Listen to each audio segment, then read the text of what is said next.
Hey guys, I'm really excited about today's episode. Today's talk is going to be all about AI and career opportunities. I've got a fantastic guest. I just had a great pre-interview conversation with Ben Gold, and he's going to be talking all about leveraging AI for your career. And it's really fascinating what AI can do and I'm really looking forward to the conversation. So Ben, welcome.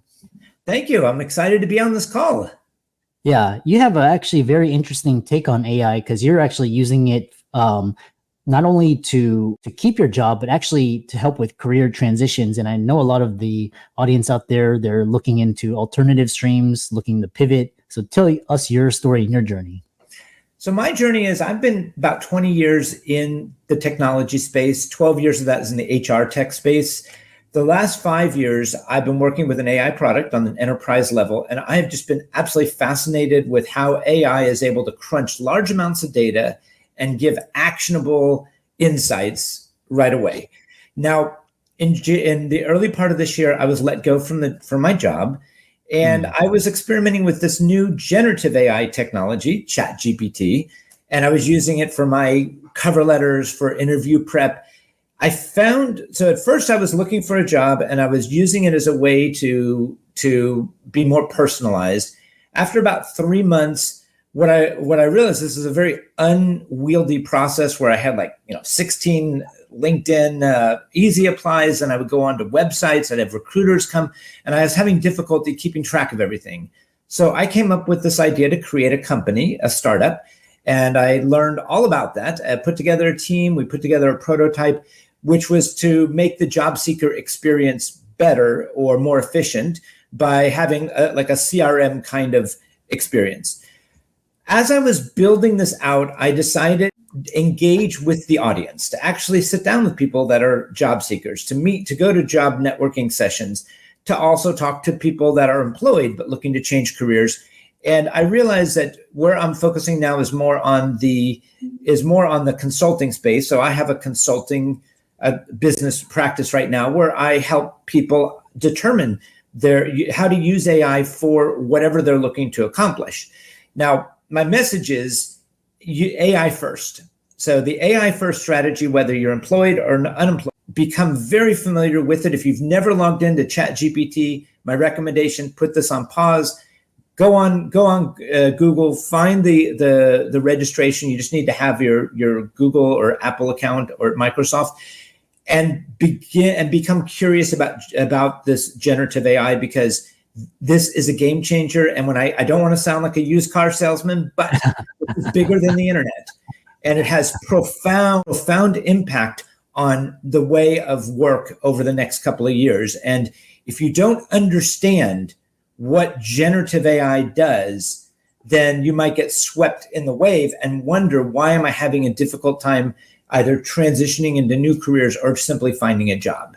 Yeah, it's really interesting about this AI wave because unlike the internet where everybody said it was like a scam or a bubble, you can't really argue with the fact that we've seen AI over the last 20 years just progress. We've seen Google, Facebook, Amazon, all the tech companies really use AI, and it's like they've basically demolished and reinvented industries, and it's going to be interesting where it goes forward. So you have a really interesting slant, is this idea, because most people are talking about how to keep their jobs, but you're actually talking about the future of AI in career development, job search sectors, how to use it. Tell us more about that. Great. And one of the things I think you touched upon this, Chris, and I'd like to expand on that, is this idea that AI has been around really for about 4 or 5 decades. And we see it, like you mentioned, like the Netflix recommending your next film, Amazon recommending the next product. Large corporations have been using this for decades to sell more stuff. Now, what's changed is generative AI. And that's really important to understand, that when ChatGPT came out, generative AI has democratized AI. It's shown it's a different kind of AI where they use what's called a large language model, an LLM, where, for example, the paid version of ChatGPT has over 1 trillion data points, and therefore it predicts the next phrase. So if I say, yesterday love was, it would know such an easy game to play and that this is the Beatles, because it's just able to understand really all that to put that data. Now, sometimes people are being impacted by this without knowing, because you can go straight on to ChatGPT and begin to understand how this works. But now it's being incorporated in large corporations. Apps are being created every day that take this technology to make things easier. I know you, and we can talk a little bit about different industries, including the podcasting one, on how this technology revolutionizes the game. So the question is, and I actually talked to, like, for example, a number of students, and this is really important, that if you're studying to be a graphic artist, or you're studying to be a marketing major, or to be an HR, whatever it is, it's important to understand that maybe some of the things that you've been focusing on, you might need to adjust before you get out, because that might not be as sellable when there is an automation out there that you press a button and it does what a year ago you had to pay someone a lot of money to do. Yeah. Yeah, it's so fascinating because I'm hearing all these recently, the Hollywood strike, you had the auto workers strike, you have healthcare strike. As a shareholder or CEO of a company, I'm thinking, okay, if all these workers are going to strike, how can I use AI and robotics to kind of ensure that I don't have these, production lapses and all of that, which is the next question I have is, what is an AI first job search strategy, and why do you believe this approach offers job seekers an advantage? So if we take it from the job seeker point of view, I have been to so many meetings where I will meet somebody who has gone through. So if you're looking specifically at the job seeker strategy, there's roughly 6 phases. There's your career objectives, you're updating your resume, updating your social media profile, networking, applying to jobs, and interviewing. Each of these phases there's ways that you can use AI. And I can show, for example, on career objectives, when somebody says to me, I'm not sure what I want to do, I'm thinking of changing my job, or whatever that is, or maybe it's their first resume. I used to have a lot of friends that I would walk through. This took me a month. I'd have to have 4 or 5 meetings, decide what you want to do, take a look at what's out there, determine your skills, and yada, yada, yada. Now I can do 1 month's worth of work in 1 hour. Okay. Yeah. So I've met people who are 4 months into their job search and haven't done this exercise where you basically take a personality test. You can take anything that's a piece of data about yourself, about what you like, what you've accomplished. Throw in that plus an old resume, whatever your oldest version is. It might be a couple of years old, and then say, and I give you an example of a prompt, a command that you can give the ChatGPT. You say, hey, ChatGPT, based upon this data, give me 5 career choices and give me my compatibility as a %. And then give me a 2-paragraph explanation on each of them. And then it will take all this data and it will say, hey, you're a 93% match for project management, a 90% for a sales rep, 86 for marketing manager. And it will go through and explain all that. And then it doesn't tell you what to do, but it just literally took hours and hours in seconds of work to be able to go there and say, wow, okay, well, I'm interested. Can you expand on number 3? And then it will go and give you that data. That's how to take the power of AI, of crunching large amounts of data and coming up with really valuable insights. Now, I've done this with people that have been unemployed for, let's say, 4 months, and suddenly they're like, oh, I didn't think of that. And, I would go through that exercise and I would say, if you thought maybe if you're, like, for example, if you're applying to jobs and either those jobs aren't out there, because right now content creation, those kinds of jobs are being destroyed by AI. So you might want to change the kind of job you're looking for. So if you can't find them, or if you go on LinkedIn and there's 500 people that are applying for the job, then that means you probably need to go find something else to do, because there's 500 on LinkedIn, but that means probably another 500 on the website, using Indeed, using all these other places. So that is really key, is to be cognizant of your skill set and how it's being impacted.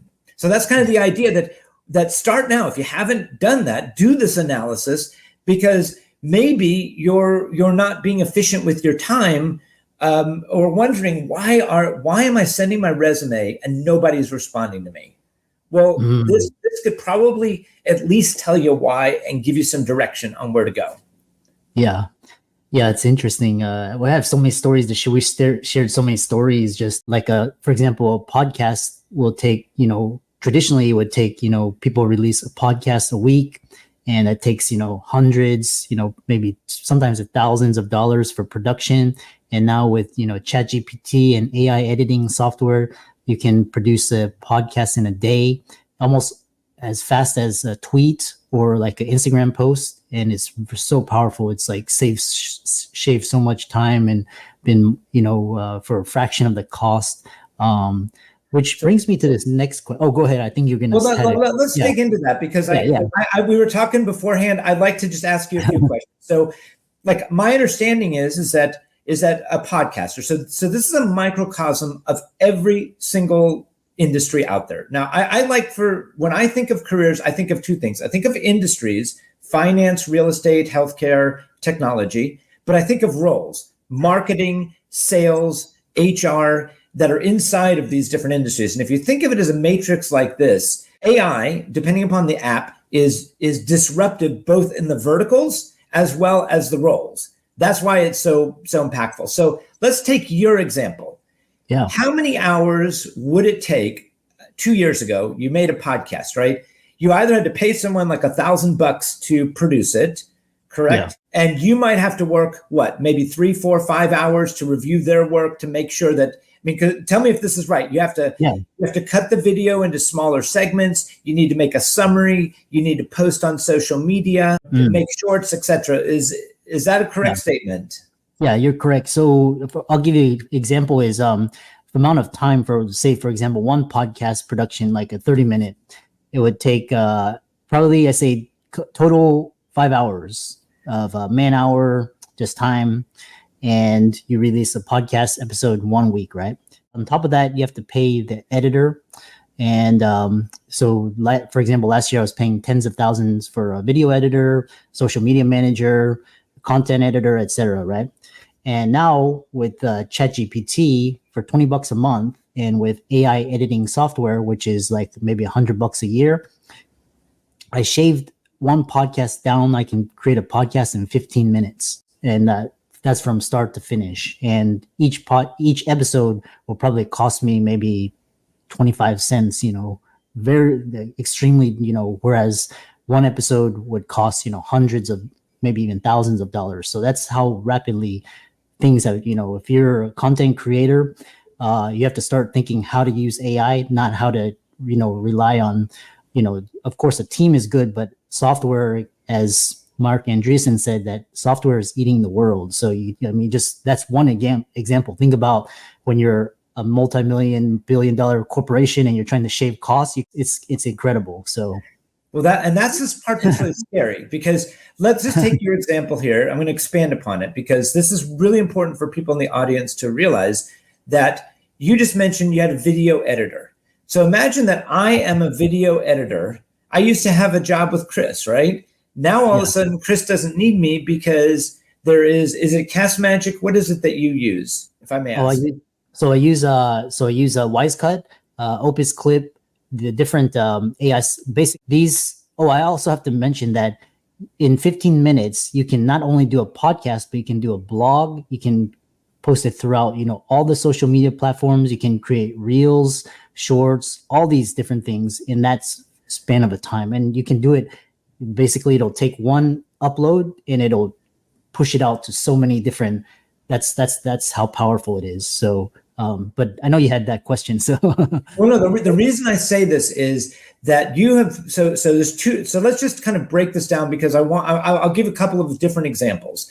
But for your example, you have probably, you have a 95% efficiency rate, at least. Yeah. So you take 1/20th the time of your time to produce, and you've cut your expenses by about 95%. Now that's great for you as a podcast. However, when I'm thinking of somebody who's a video editor who maybe is in his or her 40s, they have a skill that up until a year ago was a very sought after skill, was something that was difficult to do, but now we have an AI bot that can replicate it.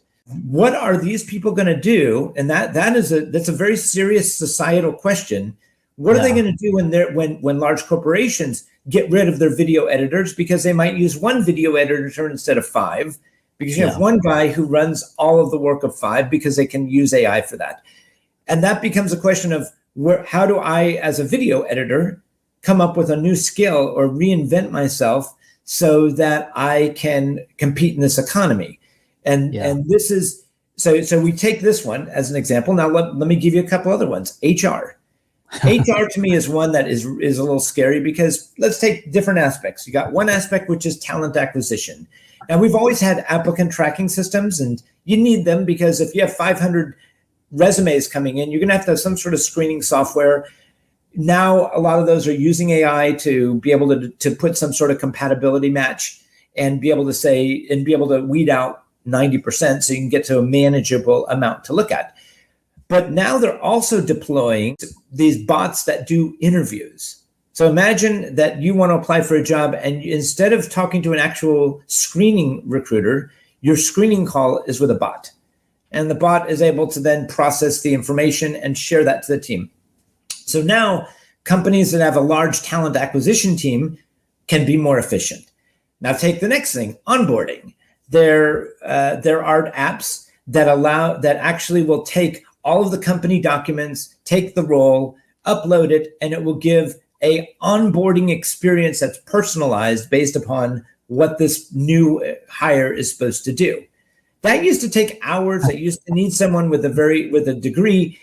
And so you ask the question, how many people in HR do you need? You'll definitely need something from a legal point of view, especially for large corporations. You'll need someone to be able to talk and be personable, but you don't have to hire as many people. And so that is truly, and the thing that's weird is that if I'm a small company or a medium-sized business, I have to deploy AI to stay competitive because my competitors are doing the same thing.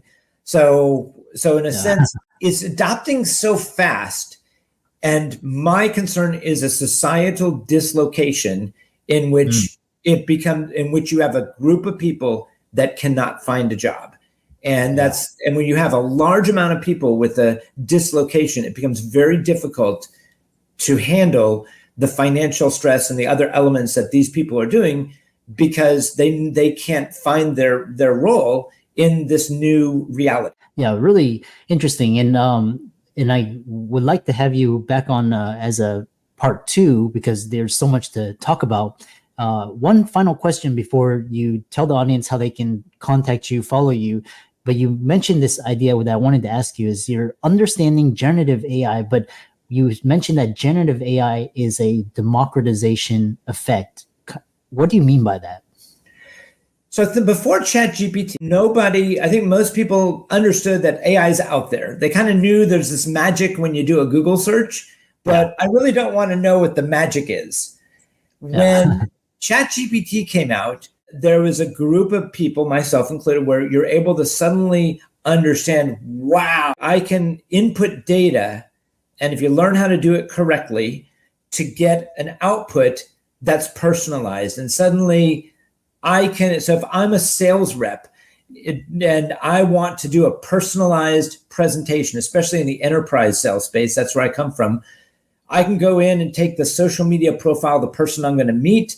I can throw in my Salesforce notes. I can throw in anything I need to know and say, help me to understand this person's top 5 priorities. Help me find things that I have personally in common with this person. Help me find what's my best way to pitch. And so my point is that's something that normally it might take hours to crunch the data to figure this out. And that's what the top reps would do. Now you can do it in minutes. And so that's the democratization, is this idea that AI can be used by an individual, not just a large corporation. I see. Yeah. So really interesting. So, and how can people contact you, follow you, and we'll have you on as part 2 of the show. Perfect. So I am available at Ben.com. That's my website. I have a book called Find Your Next Job with ChatGPT that you can buy on my website. I also do, if anybody here would like for me to speak to their job seeker networking groups or are interested in personalized consulting for their business, how to be more efficient, how to use AI, I have some contact forms here. So that's really the way to find me. On LinkedIn, I've got my profile, Ben Gold. So happy to connect with anybody on this show and would love to talk about AI. Yeah, really. And like I said, the more I talk, and I love this slant as using AI in job seeking, recruiting, HR, really a new aspect of AI. And for all the audience out there, let's thank Ben for coming onto the show and really talking about this very important technology. Awesome. Well, thank you so much. This was a fantastic conversation. And I know we could go on, not that we do it for hours, but you can go into so many different directions.